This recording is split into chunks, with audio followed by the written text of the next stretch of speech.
Commander Zarthik of the Velconian Armada had conquered 17 star systems in his illustrious career. His crimson exoskeleton bore the scars of 100 battles, each one a testament to the superiority of Velconian military doctrine. As his fleet emerged from hyperspace at the edge of the Sol system, he felt nothing but contempt for the primitive species that called this yellow star home. Scan results. Navigator. Zarthik clicked his mandibles impatiently. Single contact, Commander. Massive energy signature detected near the fourth planet. It appears to be waiting for us, waiting. The word amused Zarthik. These humans had known the Velconian fleet was coming for 3 standard cycles. They had sent no ambassadors, no pleas for mercy, no offers of surrender. Instead, they had sent coordinates and a simple message. Meet us here. The arrogance was almost refreshing. One ship? Zarthik's laughter reverberated through the command deck. They send 1 ship against 300 warships of the Armada? Commander, the energy readings are unusual. The ship's mass signature exceeds anything in our database. Irrelevant. All ships advance in formation Delta 7. Let us show these mammals the price of defiance. The Velconian fleet moved forward like a crimson tide, their sleek vessels bristling with plasma cannons and fusion torpedoes. Each ship was a masterpiece of military engineering, capable of glassing a planet in mere hours. Together, they were unstoppable. As they crossed the debris field of Mars' outer moons, the human vessel finally appeared on their scopes. The command deck fell silent. It wasn't a ship. It was a mountain, a floating fortress that defied every principle of naval architecture Zarthik had learned in his 4 decades of service. The vessel stretched for kilometers, its dark hull absorbing light like a black hole. Massive gun batteries lined its flanks in rows upon rows, each weapon system larger than most Velconian destroyers. The ship's superstructure rose like a dark cathedral, crowned with sensor arrays that could probably map an entire solar system. Size estimate? Zarthik whispered, his confidence wavering. 12 kilometers in length, Commander. Mass estimates suggest it's nearly solid metal. We're detecting thousands of individual weapon systems. The power output from its reactors exceeds the entire energy production of the Velconian homeworld. Impossible. Nothing that massive could move, let alone fight. It had to be a bluff, some kind of mobile space station meant to intimidate.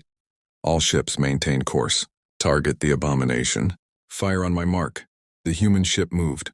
One moment it hung in space like a slumbering giant.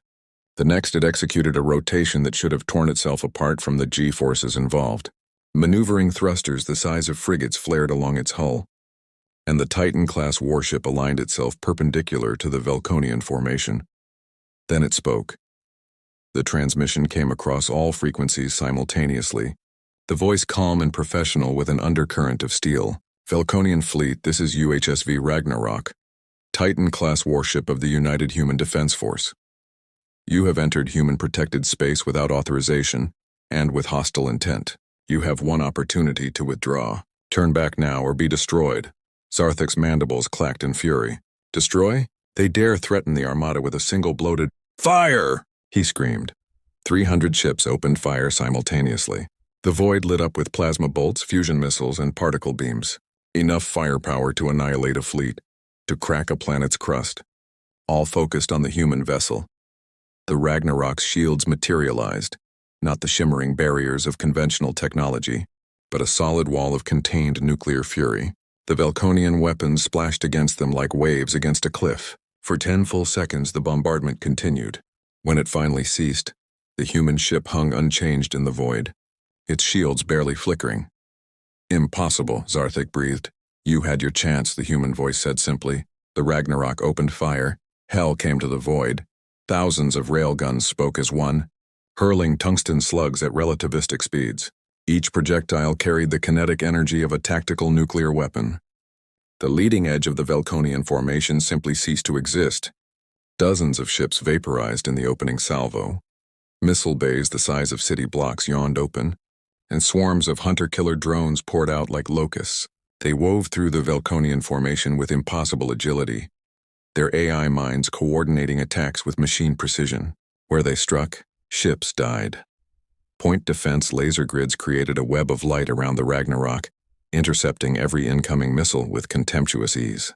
The main batteries, enormous plasma cannons that drew power directly from the ship's fusion cores, fired with measured precision. Each shot destroyed multiple ships, the superheated plasma spreading like a plague through tight formations. The Velconian fleet, which had been so confident mere moments ago, broke ships scattered in every direction, abandoning formation and discipline in their desperate scramble to escape. But the Ragnarok had anticipated this. Human frigates and destroyers hidden among the asteroids emerged to cut off retreat vectors. The trap was complete. Zarthik watched his fleet die around him, his mind unable to process the totality of the defeat. This wasn't a battle, it was an execution. The humans had built something that rendered conventional warfare obsolete, a weapon so overwhelming that resistance was meaningless. "Commander, we must retreat," his navigator shrieked, but Zarthik knew there would be no retreat. The humans had chosen to build this monstrosity for a reason. They were sending a message not just to the Velconians, but to every species in the galaxy that might look at humanity and see prey. The message was simple. We are not victims. We are not weak. Come to our worlds with weapons drawn, and we will show you what terror truly means. The Ragnarok loomed in his view screen, growing larger as it approached. Around it, the scattered remnants of the Armada burned. In his final moments, Commander Zarthik understood the truth that would soon spread across the galaxy. Humanity had not reached for the stars seeking peace. They had reached for them prepared for war, and they had brought with them weapons that could make even the darkness tremble. The last thing he saw was the Ragnarok's main cannon aligning with his ship. A god's weapon wielded by a species that refused to kneel. Humanity had arrived, and the galaxy would never be the same.